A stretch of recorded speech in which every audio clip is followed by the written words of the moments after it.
kan tira Yesu now pe kangai zam puit lang dung o manipu rangun ko zali kan chuang e o zo ram hi big suang che don chang in zo ram kan ngai bong bong mangai dia tu in lan bang long o sanin silong tang chor tha pu eng noya ya na zo ram mangai ber de lena polasi ngai zo len rualung du song te kan ram nge ya limin nan le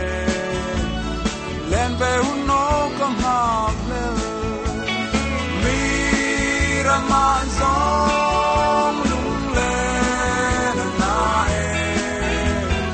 la mang lo let kan no me rei to lo me min long mak la in chen to lo o zo ram min hil big suang che don tang in zo ram kan ngai bong bong mangai dia tu lan bang lo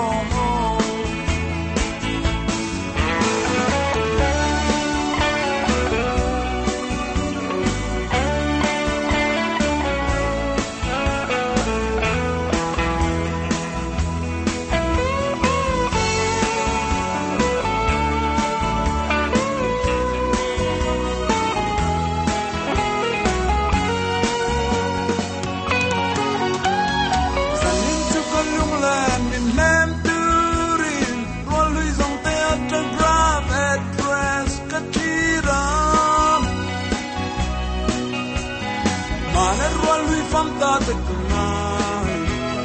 sang lui zai mi fam ta te ka don chang in loi chi pui kan nu le chi